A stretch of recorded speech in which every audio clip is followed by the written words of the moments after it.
Am I the a-hole for saying I don't care if my half-siblings feel left out because it's not my mom's job to mother them? My parents were married and had me 16 female and my brother 18 male. My dad had an affair with Kate, and mom and him divorced. Ellie, 11 female, was the result of the affair, and Tommy, 9 male, was born when dad married Kate. A year later, Kate died. My dad's family rallied around my half-siblings and tried to make up for the loss of their mother. Meanwhile, my mom shared custody of me and my brother with my dad. He had asked her to include Ellie and Tom in her life after Kate died, and even told my brother and I a few times that they would be coming to mom's with us, and should be their mom now too. Mom never did take Ellie or Tom into her home. I don't even think she's ever interacted with them. When I look back at moments where everyone was present, she was always one side with her family, and Dad was another with his and my half-siblings. Ellie and Tommy, as they have gotten older, have expressed all the emotions you might when you don't have a mom, but you sometimes share a home with kids who do. They get jealous, sad, frustrated. They have even asked for us to share mom with them. They have wanted to come along when they hear mom is taking us on vacation. They have wanted us all to spend Christmas together too. All kinds of stuff. They also have just dad's side of the family, since none of Kate's wants to be in their lives. But we have both sets of grandparents and aunts and uncles involved in our lives. A few times over the years, Dad, or my grandma or uncle, have asked me if I don't dislike that my mom wouldn't open her heart to kids who are part of my family. I always said no because they are not her kids, and so it doesn't make sense to me that she would. My dad wanted to try and get my half-siblings' wish to come true for a Christmas, where we're all together, which would include my brother and I and our mom. Mom said no. She did not engage with him beyond her no. Ellie and Dad then tried to get me to talk mom around, and I said no, and I told them I did not want to talk her around. Ellie got upset hearing that and left. Dad and my grandparents then cornered me later and asked me how can I say that when I know Ellie and Tommy feel left out and that they crave mothering. I told them I don't care if they feel left out because it's not my mom's job to mother them, and I would never expect her to do it. And since one can't be fixed without the other thing happening, as in them feeling left out can't be fixed unless they feel like they now have a mom in my mom, then I realized it's not going to happen. They told me my mom could, and should, have love for them as her children's siblings. I told them Dad should have thought about that before he cheated on her and got another woman pregnant while he was still married to mom. Am I the a-hole? Now for the top comments. I think the only a-holes are your father and any family member who put into those kids' heads when they are only 11 and 9 that your mother should have accepted and loved them as they were her own. I get you saying it to them, but you gotta understand that those kids have been brainwashed to believe your mother owed them something. Those kids need therapy and to be removed from your father's care because he's doing a lot of damage with his BS. I don't think either of those things will happen since my dad is the only parent they have left. Yeah, it's pretty sad that your dad is trying to absolve himself of guilt and responsibility by pushing a role onto your mom that she has no business in. I don't think he feels guilty. I'd say he doesn't see women as people, just caricatures of wife, mother, etc. That's why he doesn't understand that a woman he made a vow to, then burned and abandoned, wants nothing to do with helping him clean up the life he left her to have. In his mind, women take care of children and sad, desperate men. So now that his mistress/second wife died, he thinks his first wife should feel enough pity or compassion or whatever to take care of them all. But that's not how humans work. And until he sees her as a human with complex emotions, he will never stop trying the issue. That would require therapy, and Opie has said that probably won't happen, so this will most likely continue. Not the whole Opie. Therapy might be a good choice for you if you haven't already. This is a lot of weird and inappropriate pressure on you, and you deserve to have help navigating it.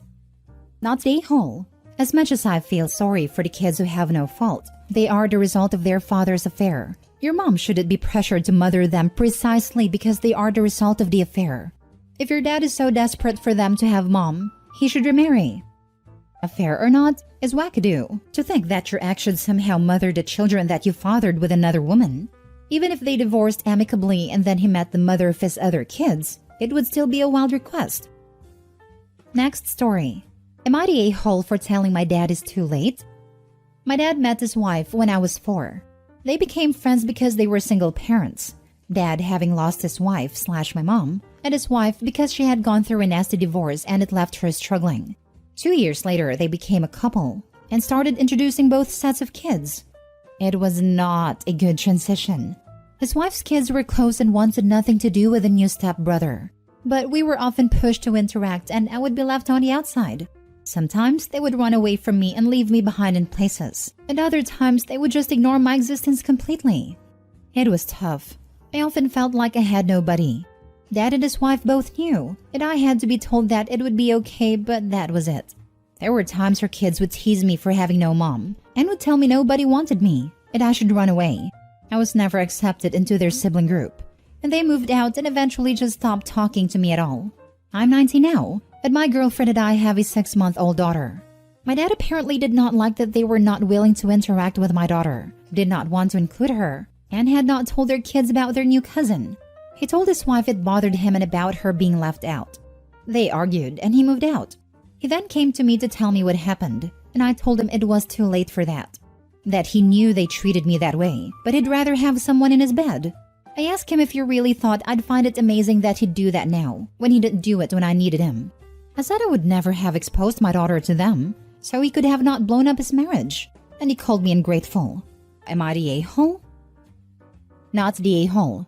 They weren't there to support you emotionally, and apparently were abusive, so extremely entitled for them to expect and demand attention. He flat out told you he chose the new wife to be in his bed over you. Now he gets to lay in the mess he made. Not the a-hole. The cynical side of my brain thinks your dad was already thinking of leaving them, and thought this was the perfect excuse to do so and win brownie points with you at the same time. I find it very doubtful that he just suddenly grew a conscience about the treatment you have received for decades. Good on you for having a spine and calling him out on his behavior. My cynical side concurs and adds that it's likely because he only really realized after the divorce that his stepchildren never really cared for him either. After they told him to GTFO because it's not their kid's grandfather after he tried to visit. Strong vibes of doing the bare minimum while expecting effusions of gratitude here. Your dad never tried to create a smooth transition towards blended family. He knew how abandoned and alone you felt. He let the situation go on because what mattered most was not being single anymore, not your well-being and feeling accepted and loved in your own home, which is basically a child's only/principal safe space. He can't go Pikachu face when the step-siblings, who were never interested in you, are still not interested in you or in your kid. And he can't go Pikachu face because you don't care that, now that you're an adult, that you don't care either about them. Your dad sounds so self-centered.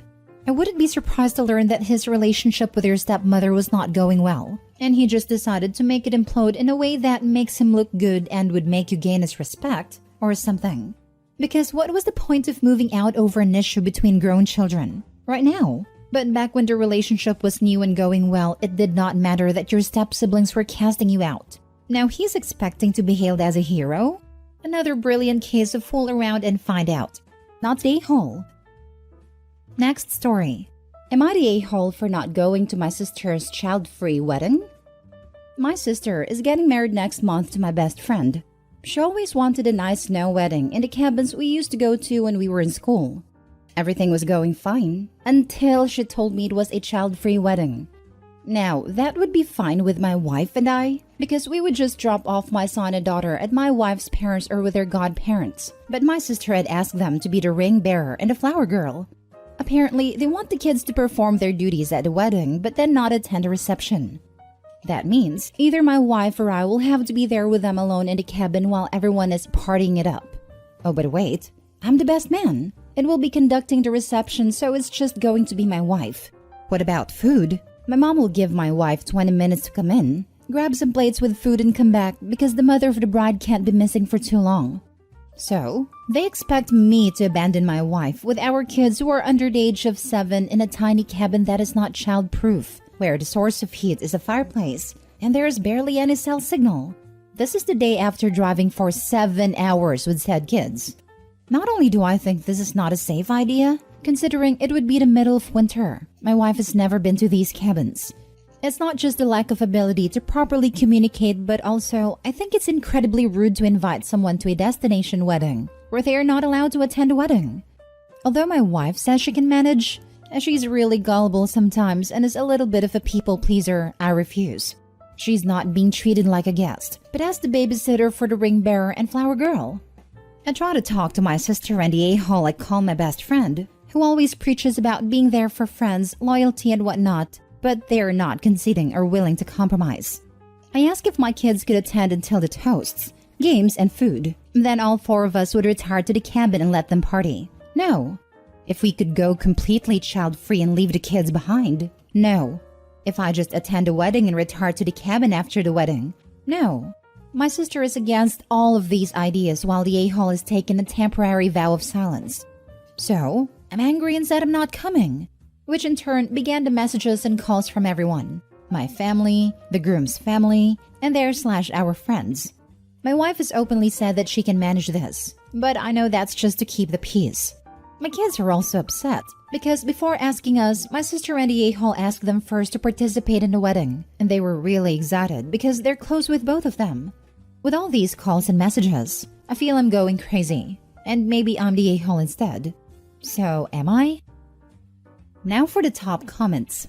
Not the a-hole. If she wants child-free, then she does not need your kids as props. As a parent, you have the right to not attend a child-free wedding without guilt. Tell her she should hire some local children for the gig. I am so confused by the request. Aren't most child-free weddings child-free? So the ceremony goes off without a hitch. Who requires children as props for the ceremony and then ban them from the reception? If these children can be trusted with the key roles in the wedding, why not trust that they can behave for the reception? Or at least a part of it? She's not being treated like a guest, but as the babysitter for the ring bearer and a flower girl. You are an awesome husband. I like where this is headed. When it comes to Mr. A-hole and Mrs. A-hole-to-be, they want to bestow the honor of making you their best man. But unfortunately, that honor comes at a hefty price. In order to fulfill your duties, you'll have to alienate your family for the reception. So, of course, it's totally reasonable and absolutely 100% expected of you to tell your wife and kids to go screw themselves while you're living it up to their reception. Totally sarcasm, by the way. You asked for compromises and they told you no. You even asked to leave after the ceremony. They said no. They left you with no options but to tell them, congratulations, you are officially out of luck. If this was a test to prove to your sister and her fiancé who your loyalty was with, you passed. You showed them that your family comes first, and you won't be throwing them to the wolves while you cower to the pack. Congratulations, and a toast to Mr. and Mrs. A-hole. May they have a lonely and miserable future ahead of both of them. Not the a-hole. Last story. Am I the a-hole for telling my brother off when he berated my daughter for not changing her cousin's diaper? Context. I moved in with my brother after my divorce 3 months ago and brought my 18-year-old daughter with me. My brother and his girlfriend have a 9-month-old daughter, my niece. This happened this past Friday. My brother's girlfriend was on a shift. She's a nurse and my brother was in a work-from-home meeting. I was out of the house for hours while he was watching the baby via nanny cam, and apparently she needed a diaper change. But he was so busy. He texted my daughter asking if she'd go in and quickly change her cousin's diaper, but she refused. She told me that she had her reasons. 1, she doesn't feel comfortable around babies. And 2, she was already late for her friend's birthday party. Her other friend and brother were waiting on her outside. My brother insisted, but she refused, which made him cut the meeting and getting kicked out of it. My daughter was out of the house at that point. I got home and there was a huge argument. I found my brother berating my daughter for not helping with her baby cousin and doing him this small one-time favor, and now he got kicked out of his meeting. My daughter was crying, so I told my brother off and said that his daughter is his and his girlfriend's responsibility, and he shouldn't rely on my daughter for her care.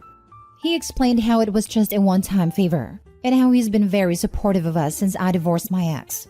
But I told him that is not an excuse to force my daughter to do what she didn't feel comfortable with. His girlfriend got involved and called me an ungrateful a-hole and told us we have 2 weeks to move out. I tried to speak to my brother about his girlfriend's decision, but he shut me off saying I was in the wrong for telling him off, instead of holding my daughter accountable for the lack of support. Your brother is responsible for taking care of his daughter. OP is responsible for providing housing for himself and his daughter. When someone is doing you a big favor, it might be wise to reciprocate with small favors. My grandma used to say with regard to arguments with family, do you want to be right or do you want to be happy? Sometimes those things don't coincide. I say something similar regarding driving. Do you want to be right or do you want to be hit? Your daughter does not owe your brother childcare services. But on the flip side, your brother does not owe you and your daughter room and board. So no a-holes technically, but it's your own fault for getting kicked out. The brother felt entitled to verbally mistreat the 18-year-old niece/daughter. I object for the no a-holes ruling. Brother is 1000% the a-hole for only planning to watch his infant daughter via nanny cam and not making prior arrangements with his niece to be hands-on during his meeting. It's his responsibility to make arrangements for his infant. I would also be extremely upset if I came home to find my adult brother berating his 18-year-old niece for any reason, but especially this reason. The verbal attack would not fly with me. Not the a-hole, but it's definitely time to move out.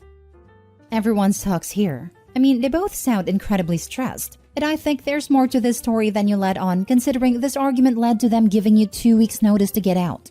Perhaps neither of you have been helping or contributing for months, and this was an easily solvable problem that would have just helped them. They're helping you after all.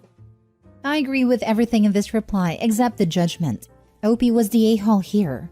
My wife and I both work from home, and sometimes it's really hard to get away. It was a simple favor. Nothing wrong with the ask your brother made. You and your daughter need to step up to the kindness this family's giving you. Oh wait, it's too late.